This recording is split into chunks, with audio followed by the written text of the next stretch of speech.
Today, the article we're sharing is titled, American-Style Marriage. If we can't grow old together, do you still believe in marriage? There are two heart-wrenching facts. Marriage rates continue to decline. Divorce rates continue to rise. As marriage becomes increasingly fragile and divorce becomes a norm, we sometimes wonder why we won love but lost at marriage. If marriage is not the answer to love, what is the future of marriage? This is probably a universal topic for marriage across the globe. Today, I'd like to recommend a book for you, American-Style Marriage by American author Talia Jones. This book is also one of Bill Gates's favorite novels. It tells the story of a newlywed couple, how their love came to be, and why their marriage died. It addresses and freezes our confusion about marriage and might provide a new answer for those who are married or about to enter marriage. When an accident separates us, would you wait? Roy and Celeste are a young couple who have been married for 18 months. Roy comes from an ordinary black family, which, while not wealthy, allowed him to receive higher education. After graduating, he became a mature and ambitious agent. Celeste, on the other hand, comes from an American nouveau riche family. She is independent, talented in handmade dolls, and a promising artist. Unlike the traditional view that a woman should stay at home, Roy fully supports his wife's dreams. Apart from Roy's mother, who disapproves of Celeste's independent career, they have lived very happily in their first year of marriage. However, an unexpected disaster shattered everything. One day, while driving to Roy's hometown to visit his parents, to avoid any unpleasantness between his mother and Celeste, Roy booked a local hotel for the night, planning a romantic evening. But they ended up having a quarrel due to family issues. Roy decided to go out to cool off and encountered a disabled woman. Out of kindness, he gave her a ride back to her room and fixed her toilet. Unfortunately, this act of kindness led to a huge problem. The woman accused him of rape, and Roy was sentenced to 12 years in prison based on her testimony. As Celeste's doll-making dream took shape, she began to step into a new life where she was a renowned artist with a good family background and the company of her childhood friend Andre, who continued to love her. At times, she enjoyed all of this. As a black artist, gaining recognition in the art world was a significant achievement. Perhaps out of some selfishness, she hoped people would focus on her work rather than her husband, family, or other aspects. After all, although she was married in name, she had only truly been a wife for a year and a half. She had been fulfilling all the responsibilities and pressures of being a wife for 3 years. As communication dwindled, Roy felt their love slipping away. Despite Celeste's continued efforts to address his wrongful conviction, Roy in prison could only see obligation, not genuine affection. He was angry and felt that her love for him had faded into meaninglessness. During the long wait, Celeste continued her life, pursued her dreams, and loved herself, refusing to give up on being herself.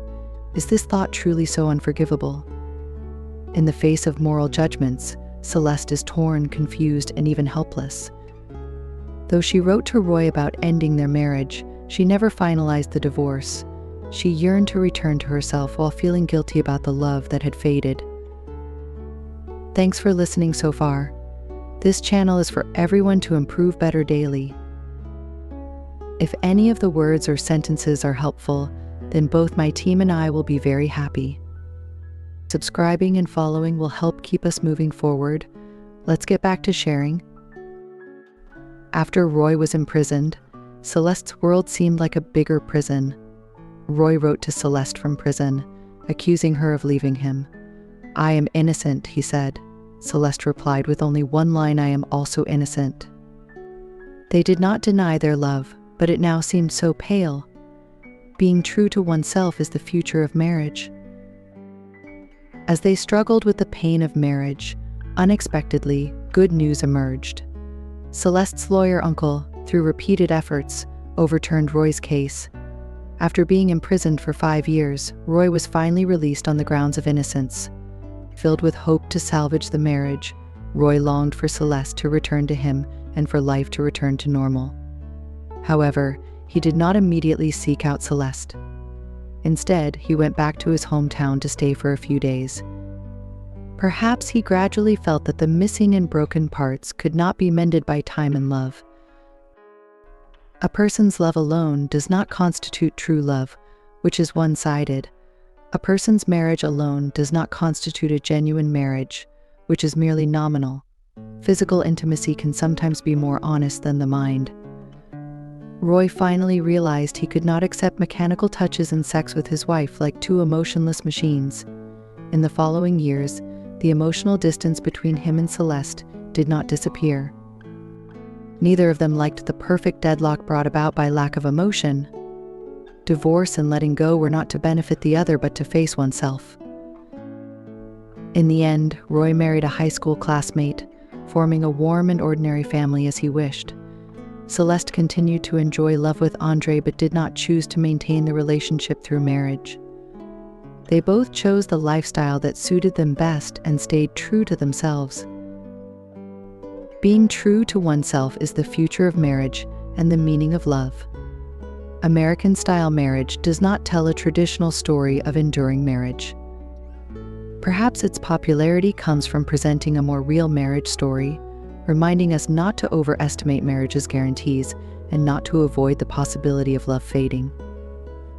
If love is gone, habit, duty, sympathy, and guilt should not be cloaked in the guise of love, dragging a marriage into a virtual quagmire, making oneself an ostrich with its head buried in the sand, and the other party a fool with unrealistic fantasies. Though the vows spoken before each other were sincere and fervent, hoping for a lifetime together, marriage is not the only answer to guarantee love. Until the last moment of life, you will never know who will be by your side. But one thing is certain: only by staying true to the most genuine self can one encounter the most genuine love. As long as you do not deceive your heart, marriage will not blind your eyes. May you still believe in love. That's all for today's article. Thank you for staying with us. Please share the video with your friends so more people can hear it. Hope you find new insights every day. Here, you will never be alone.